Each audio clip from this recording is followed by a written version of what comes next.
I was pleased to meet today with the Honorable Prime Minister Sheikh Hasina, Law Minister Anisul Haq, Home Minister Abdul Azam Khan, and Foreign Secretary Masood bin Momen to discuss the excellent partnership our two nations have built over the last 5 decades. The United States looks forward to deepening our engagement with Bangladesh over the next 50 years and beyond. Our cooperation on climate change, development, the economy, humanitarian assistance, and security shows the range of our strong partnership and future potential. During today's meetings, I express the gratitude of the United States to Bangladesh for hosting nearly 1 million Rohingya refugees in Cox's Bazar, which I visited yesterday.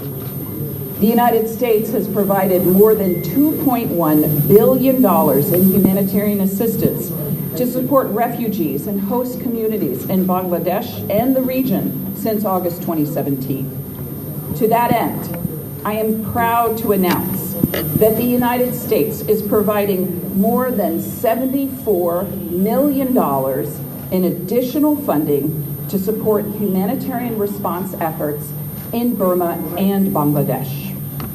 This includes nearly $61 million to support Rohingya internally displaced in Burma, as well as Rohingya refugees living here in Bangladesh and Bangladeshi host community members. The United States urges continued support by other donors and potential donors, and we support efforts to create the conditions for eventual, safe, dignified, informed, and voluntary return of Rohingya, conditions that do not currently exist. In my meetings with the government of Bangladesh partners today, we also discussed the need for free and fair elections, the ability of journalists to report the news without fear of retaliation or intimidation, collaboration to combat trafficking in persons, and the vital role that civil society plays in democracies, advancing respect for human rights and fundamental freedoms, including freedoms of expression and association. A prosperous future depends on strong and democratic institutions and the broad participation of Bangladeshis in elections and the governance of their country. The United States looks forward to continued collaboration supporting an inclusive, democratic Bangladesh in which all the people of Bangladesh can thrive. Thank you. Excellency, my name is Wahid Azaz. I represent Bangla.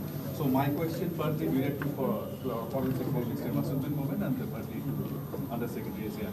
As we witness when US appreciate Bangladesh's generosity for hosting Rohingyas, but unfortunately we are overstayed by the Rohingya refugees as there is no headway in the repatriation. When we are moving towards the tripartite move by repatriation, there is a question by the West and others whether that is feasible or not. That time has come to do so. So what precisely you discuss on this particular point? And to Undersecretary Zia, after meeting Prime Minister Sheikh Hasina, you mentioned that you look forward for the free and fair election for the thriving democracy of Bangladesh. So you touched upon the issue with the Honorable Prime Minister, Law Minister, Home Minister, as well as the Foreign Secretary. Are you convinced the way that we are also hoping for free and fair election? Thank you. No, I mean, of course, we discussed all the options regarding, pathway to move forward for this Rohingya crisis, and one of them is our tripartite move to repatriate a small number of Rohingyas. We updated them about the latest situation. They appreciated our concerns also, and shared some of their thoughts how to move forward. So we will be in touch with them. Obviously, we will not do anything to harm the refugees or the Rohingyas that we have who have been welcomed in Bangladesh and are here for the last 6 years. Thank you. Thank you. And on this point, I would just commend the government and people of Bangladesh's generosity in supporting the Rohingya and the foreign secretaries reaffirming their commitment against forced return.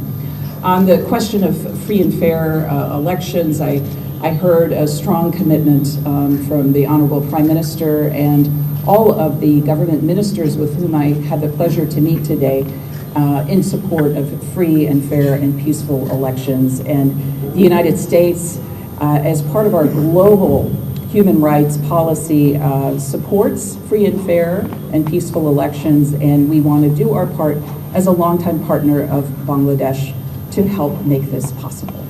Because there's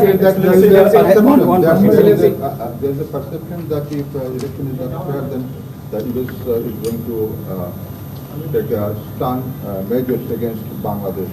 So, what is the comment? Can I supplement this?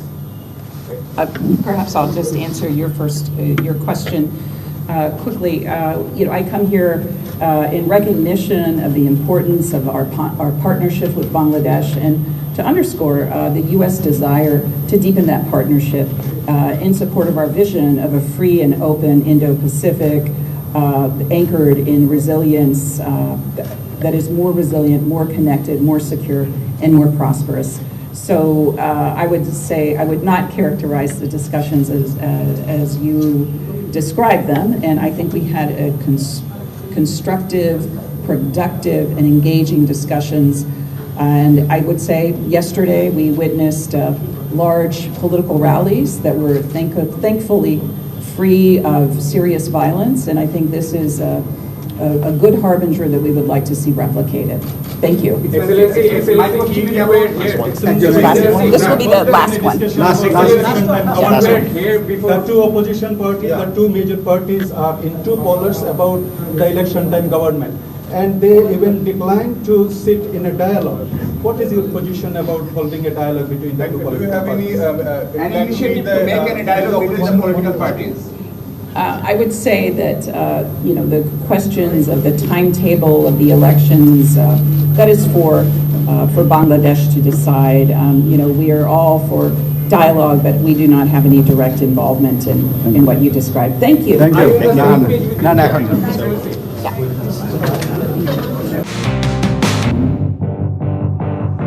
আপু আপনিও মাঠে বসে মেসিদের দেখার সুযোগ ছাড়ে কেউ? দেখা হবে মাঠে। পেমেন্টের উন্মাদনা এখন বিকাশে। সর্বোচ্চ পেমেন্টে পেয়ে যান ভ্রমণ খরচ সহ আর্জেন্টিনার ম্যাচ টিকিট, সাথে ক্যাশব্যাক আর ডিসকাউন্ট কুপন।